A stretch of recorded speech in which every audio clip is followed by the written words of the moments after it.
Hi, I'm Rania, founder of R2R Coaching. I am a relationship coach, a Reiki practitioner. I practice energy healing in several modalities. I've been a blogger for a few years now and soon to be published writer. But I do these videos right here on my channel in order to educate about several relationship topics. The series that I've invested a lot of my time and effort in is this series of Narcissism. It seems to be that in this day and age, everyone is experiencing a narcissist in their life. Or maybe you've already been subjected to narcissistic abuse, but never knew how to label it, never knew what was really going on. But now, because there is more knowledge, we're able to label it. We're able to understand the people that we end up in relations with, whether it be partnerships or their family members or their co-workers or their friends. Narcissism is out there and it's real. And the more you educate yourself about how to handle them, how to cope being in such relationships, better yet, learn how to escape the relationship and leave it behind and then heal from it.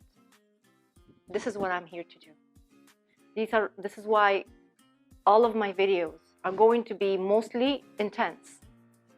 Of course, I'm going to try and make it humorous, but there's not much humor in narcissism and being abused. Please do subscribe to my channel. Share them with your friends. Share them with someone who needs to hear the message that I am putting out there. I put a lot of work into this. I put a lot of work into it because I want to help others who don't have the knowledge. Because once upon a time, I didn't have the knowledge.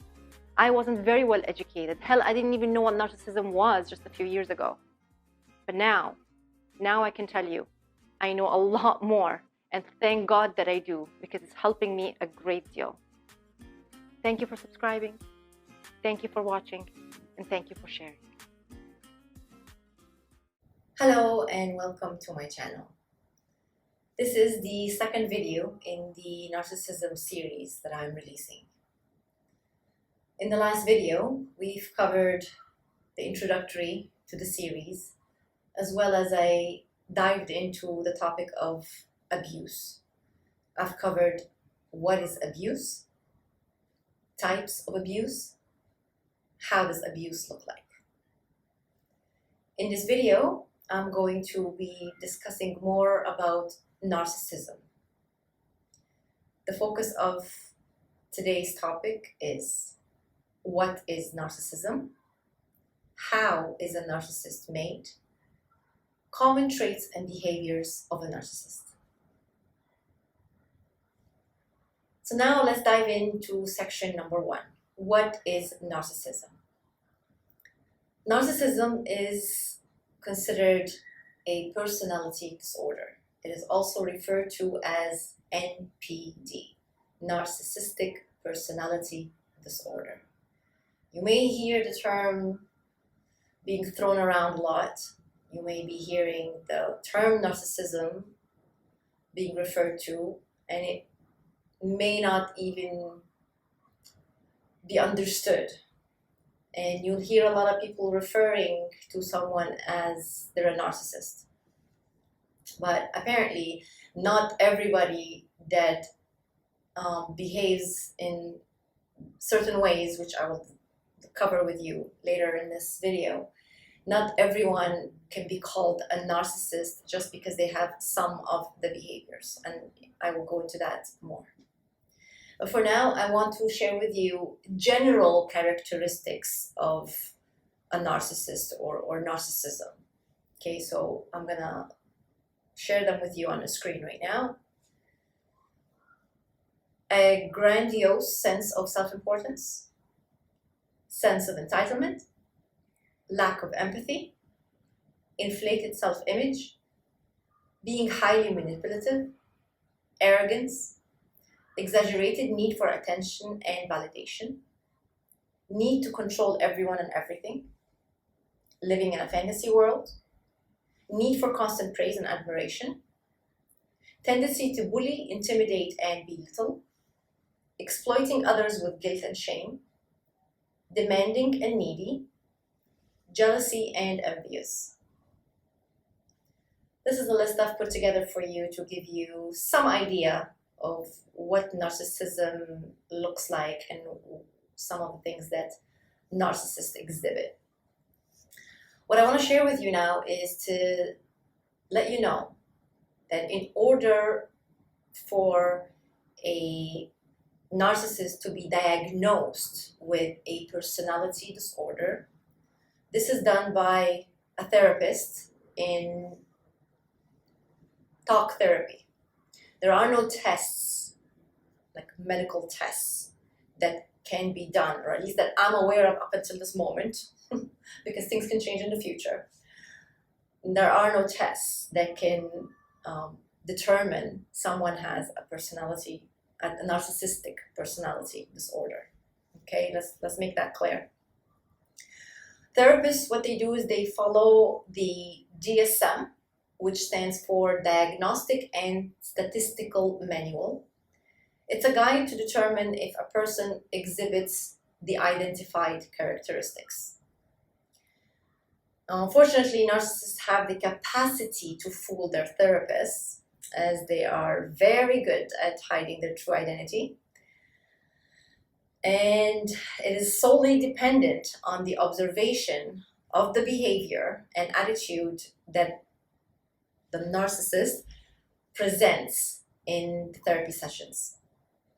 Not all therapists are, I don't want to say qualified, because that would be the wrong word to use, but not all therapists are able to catch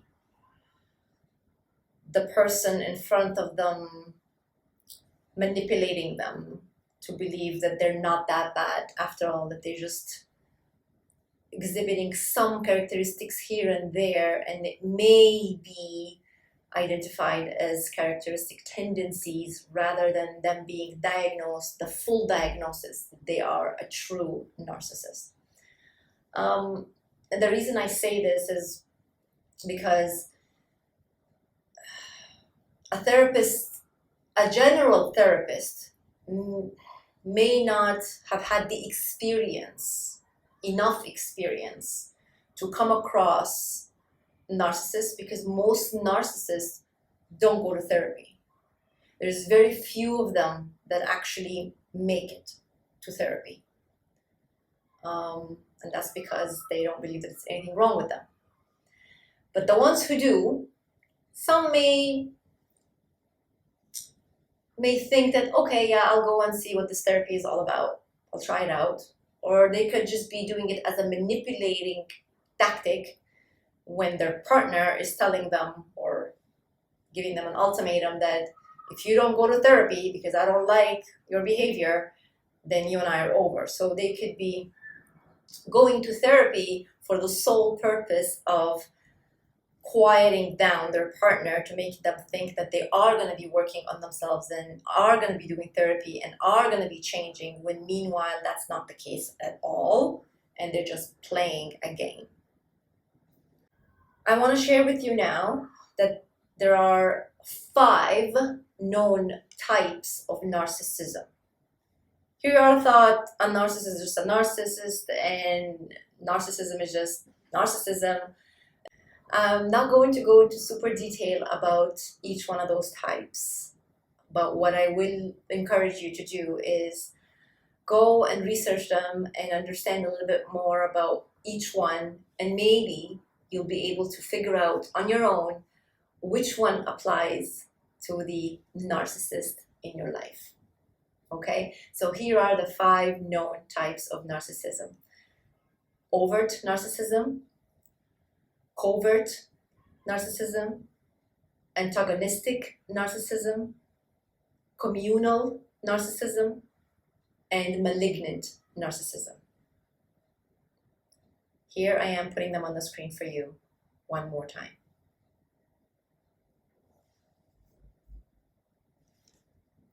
Like I said, please do educate yourself about the various types, and maybe you can figure out who your narcissist is. And now in section 2, we're going to be discussing how is a narcissist made. What makes a narcissist a narcissist? How does he or she become one? There's a few theories out there that I've come across and studied, and I'm going to be sharing them with you. Narcissism is a learned coping mechanism that develops after childhood trauma in some individuals that have already a biological deficit in some areas of the brain related to emotional development. So that kind of explains their inability to be emotionally intelligent. So let me share with you the few theories that I have discovered. The learned behavior theories have three possibilities. The first possibility, they grew up in a household with one or both parents being narcissistic. So what will end up happening is they will instill and teach the same coping mechanisms and values onto the child, and that will become all they know. The second theory is that the child, as growing up, felt inadequate by being compared. So the child developed unhealthy coping methods to compensate for their feelings of being not good enough.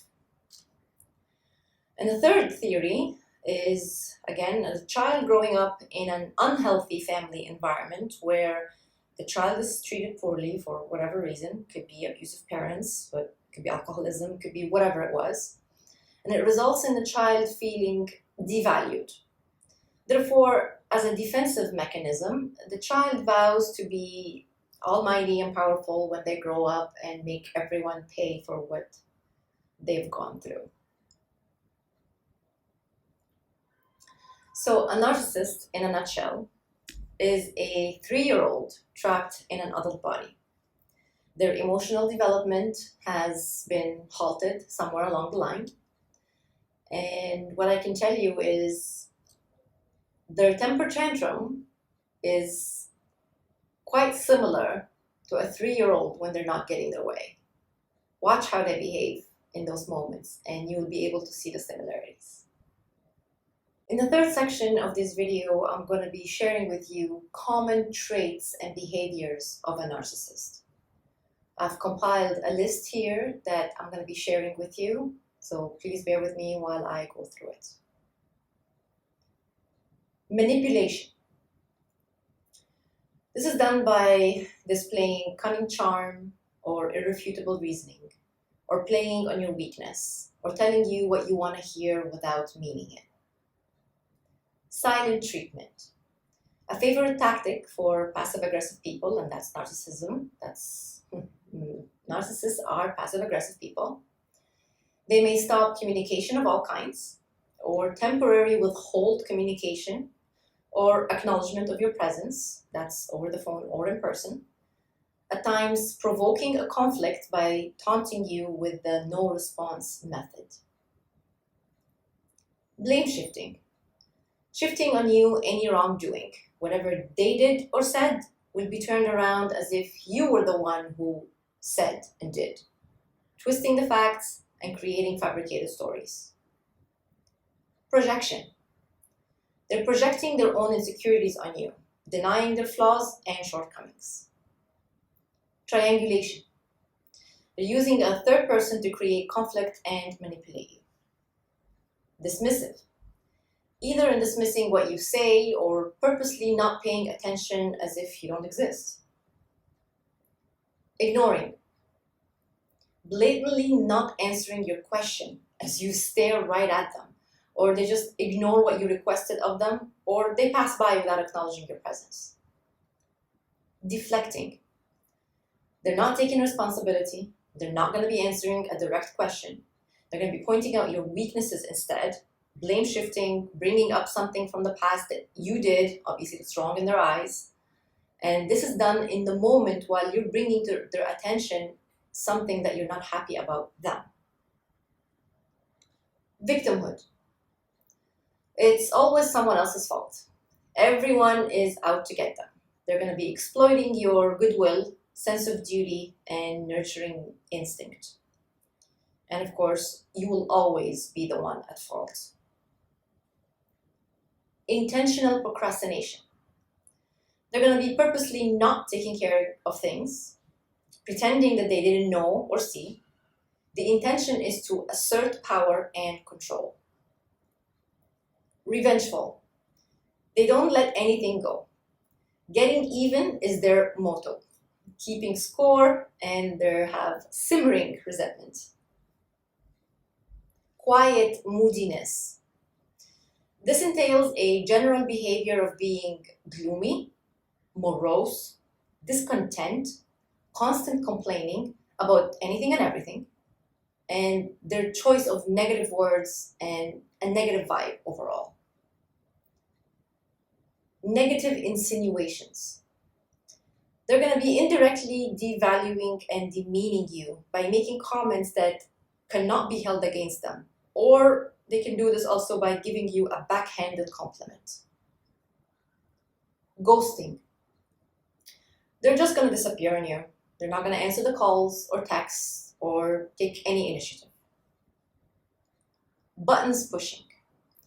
This is a very popular tactic where they wind you up, deliberately triggering you so you could react and become the aggressor. This gives them the opportunity to release their aggression on you about this issue or any other issue that they are not directly discussing but have been keeping boiled up inside them. Sarcasm, and that's the last point. It's the perfect method to ridicule while being distanced from confrontation. It allows them to say negative things, and if confronted, they'll play it off as a joke, when in reality, you know, it wasn't a joke. These were the list of common traits and behaviors of a narcissist. Maybe I've missed some, but this is the list that I've put together, and hopefully I've covered it all. These people, the narcissists, they are extremely resistant to changing their behavior, let alone admitting that there's anything wrong with their behavior. They tell people things like, oh, I know I'm not perfect, but deep down, they think or believe that they are perfect and that everyone around them is wrong. They always have the answers to everything. They know it all. So that's as brief as I can be, explaining to you some of the narcissistic traits and behaviors that you may experience. There's way more to understand and to learn, and I do encourage you to read more and educate yourself more. In any case, I am here and available as a coach, as someone who's been there, done that, as just a woman.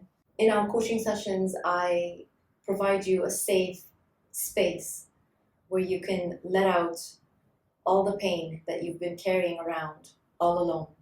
You don't have to feel alone. I know what that feels like, because once upon a time, I also felt alone and unheard and ununderstood. However, now I can tell you, I understand how important it is for someone to get you and not to question you, or not to tell you, why didn't you see this before? How come you stayed in it longer than you needed to? Yeah, we all say that. I've been told that. But until someone has been in your shoes, until someone has experienced a narcissist, no one can imagine what it's like being with one. No one can understand how you fall into the trap from the first place. Narcissists, what they do is they find someone where they can study their weakness. And based on that weakness, they will work on it. And they will find a way to get you hooked into them. Fall in love with them. Fall in love with an idea that isn't there. They fake their personality. They fake who they are. They fake their interests. They fake their past. They fake their present, and they'll be faking their future. They're going to be making so much promises about the wonderful future that you're going to be having together. A fantasy world. You'll be living in a fantasy world. Until one day, you wake up from that dream and realize it was all a lie. Like I said, I am a relationship coach, and this is what I do. However, There's no obligation for you to call me or message me. I let you know that you can if you want to. Regardless, I'm sharing this information to educate you and to help you in your journey of healing. Until next video, take care of yourself. Ciao, ciao. I hope you liked this video. Please do hit the like button and don't forget to subscribe. You can follow me on Instagram and on Facebook. Thank you for watching.